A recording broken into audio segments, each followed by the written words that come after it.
What can you say? Just a really gritty and gutty performance by our guys. It wasn't a thing of beauty,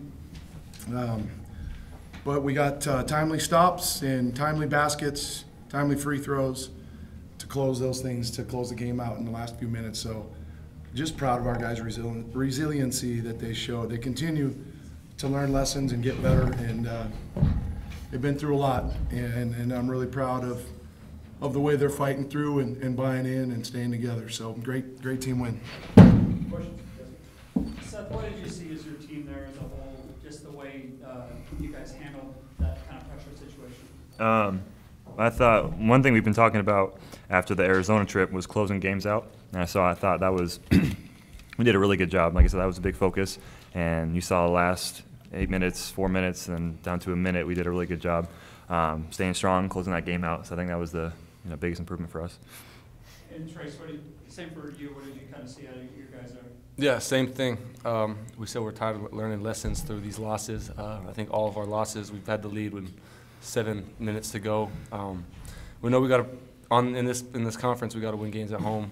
So we got to do whatever it takes. We have a great crowd that's behind us. But like Seth said, moving forward with games here and on the road, we just got to, know what it takes, know what we got to do to close games out and get a win.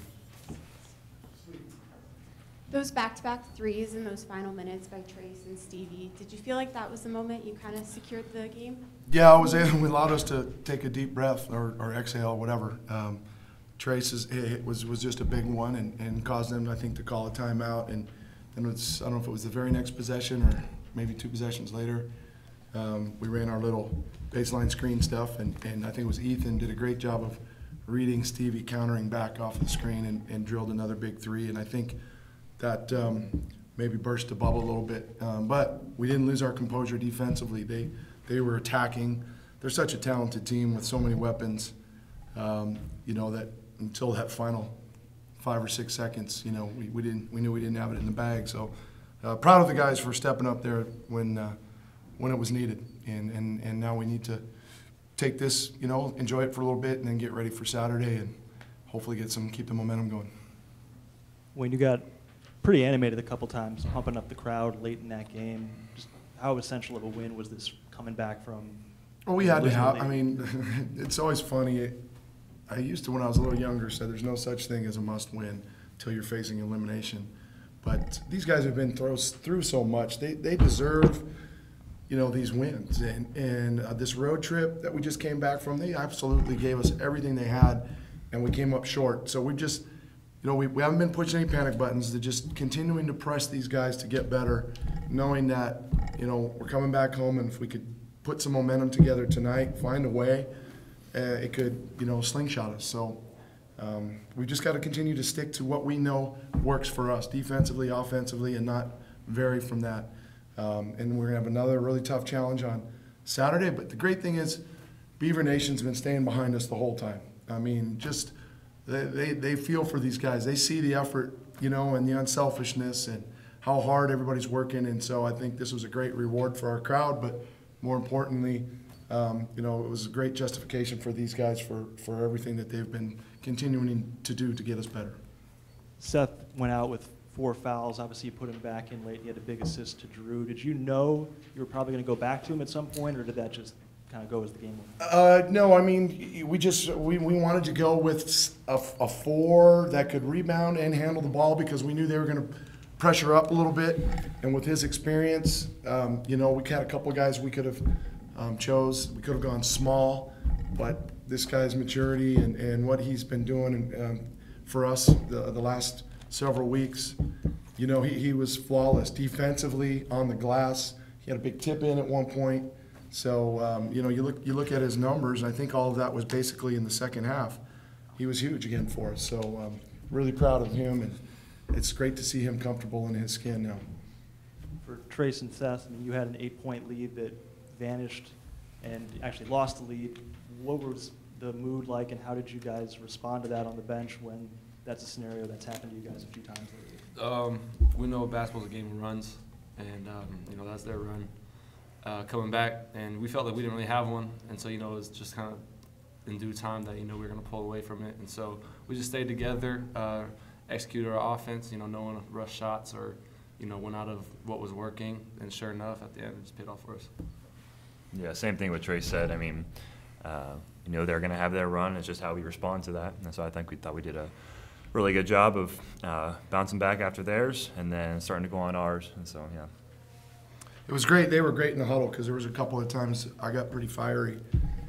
We were a little careless with the ball versus their pressure once, and we didn't put up much of a fight defensively to start the second half at certain spots. And they just kept saying to a man, "Okay, let's get past it. Let's move on. We're good." That's their run. And so it was great to see the leadership out of these couple of guys in those huddles, trying to encourage guys and keep them fired up. So it's nice to see that develop as well. And I thought it was worth mentioning. Wayne, you said you weren't, pressing the panic button the last couple weeks, but it's hard to learn how to win. How did you change anything Nope. this week or the last couple weeks? No, we just knew in time it would happen. It's tough when what we went through a year ago, all that we were missing.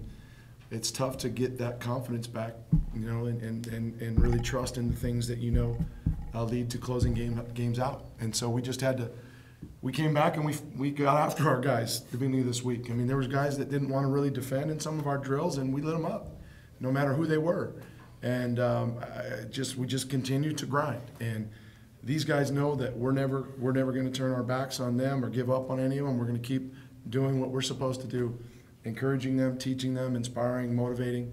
And we knew with what we have that, boy, if we just can turn that final corner, would be a real shot in the arm. And so now we'll see, what we do from here. I'm going to ask you a non-game question. The Damn Worth It campaign kind of launched in the last couple of days, and they were here tonight. I wondered two things. Number one, do you talk with your team about mental health, about if they're struggling with depression, that they can come talk to you guys? And then also, female athletes are twice as likely to suffer from symptoms of depression. You coached 2 rock star female athletes. You married a rock star female athlete. Have you and Lisa talked about that with the girls ever, or in your house, just making sure that they know that they can talk about those things? No, certainly. I tell you what, without my gut absolutely ached this week, just ached in reading of the news of Tyler. It was just, we talked about it at lunch. There was a handful of players. First off, our administration does a great job of putting out where the resources are, who to talk to. You said it, damn worth it. Don't stay silent. There's always somebody that's going to listen.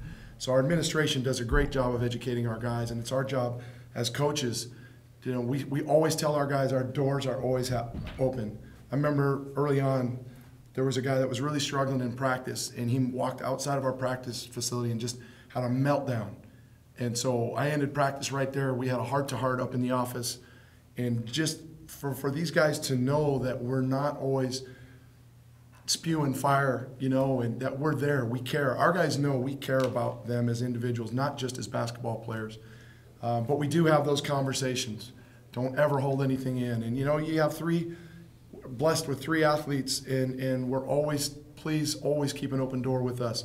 Let us know what's going on. My daughters, I know Joss had to deal with a similar situation with another sport when she was at Stanford, and calling home and talking them through those things. And what our main message the other day was, guys, nothing can happen to you, right, that you can't get through to turn to a result like that. Where there's always, no matter how bad you think it is, we can get through it. And that's the message we're going to continue to try to send. And our thoughts and prayers go out to the Linsky family and so many others, but there's so many pressures out there nowadays for these young student athletes, and I know Oregon State's been really proactive in putting out information for a while, and it's an issue obviously across the country, across every campus. And so as long as we're having these conversations and we're telling these student athletes that we're there for them, that hopefully we can flip this thing, because it just tears you apart.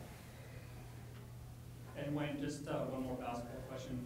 A +8 on the boards tonight. How big was that for what you guys got accomplished? Yeah, that was a big key going into the game, Jesse. We knew that we would have some success crashing the glass. We hoped we would have shot a little better percentage, but we thought we could have an advantage there.